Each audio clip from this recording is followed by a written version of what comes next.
Now listening to the news from KBS World Radio's News Center in Seoul, Korea.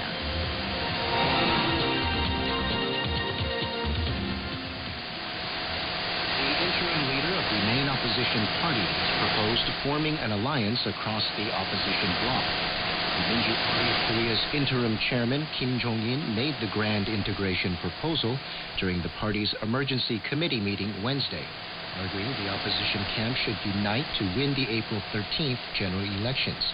Kim said that the public wants to judge the Park administration for its wrong policies pursued over the past 3 years, emphasizing that an all-inclusive effort among the opposition parties is a way to meet the public's expectations. He said the opposition camps should not be selfishly driven for their individual parties, but think about a bigger cause and the development of democracy for the nation.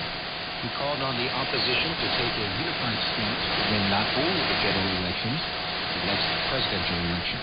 In response, co-chairman An Chol-soo of the minor opposition People's Party questioned the intention of the major opposition party's proposal at the current timing, calling on the Minju to take care of the party's internal matters first. The South Korean Navy conducted a military exercise in the waters off Jeju Island. The Navy on Wednesday conducted simulations for scenarios involving search of a North Korean ship suspected of carrying weapons of mass destruction and intercepting an infiltrating North Korean submarine. The 7,600-ton Aegis destroyer Seoul Byu-sun, the 4,400-ton destroyer King Munmu the Great, and other Navy and Coast Guard vessels were deployed for the exercise, which is the first military drill held near the recently opened naval base on the southern island. Naval vessels, the P-3 Maritime Patrol aircraft, and a Lynx helicopter also participated in the exercise. The U.S. Department of Commerce has unveiled in a preliminary decision that it will impose anti-dumping duties of 6.9% on imports of cold-rolled steel from South Korea. Bloomberg said Wednesday the department announced that producers in South Korea and 6 other countries sold cold-rolled steel at unfairly low prices in the U.S. market. The Commerce Department slapped tariffs of 266% on imports from China, 39% on imports from Brazil, and between 3 and 9% on other countries, including India, Russia, Japan, and Britain. Bloomberg noted that this is the second time since December that the U.S. government has penalized foreign steel producers for selling the metal in the U.S. at extremely low prices. Caitlin Weber, a Washington-based analyst at Bloomberg Intelligence, said that the duties may not be enough to ease the grievances of domestic producers.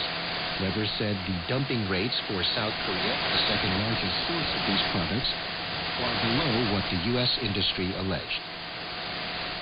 The Electronics and Telecommunications Research Institute said Wednesday that it will unveil international standards for healthcare-related Internet of Things products in May. The Daejeon-based Research Institute, known for holding the most U.S. patents among companies and research institutes around the world, said that it is developing 2 draft standards for IoT devices that are being developed by the Open Interconnect Consortium. The 2 draft standards are related to the scope of healthcare resources and the size of healthcare devices, respectively. The ETRI said it will complete the development of the draft standards by May and then release them as an open-source platform, enabling developers to download them and apply them to wearable devices or other applied products they manufacture.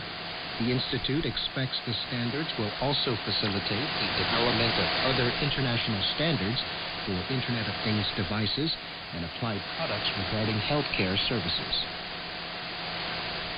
The number of South Koreans listed on Forbes' 2016 billionaire list reached 31, up 1 from last year.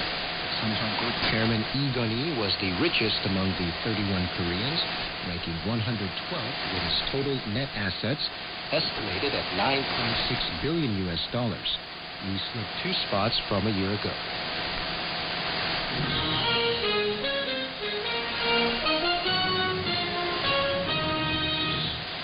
That's the news from KBS World Radio's News Center in Seoul. I'm Edwin Will.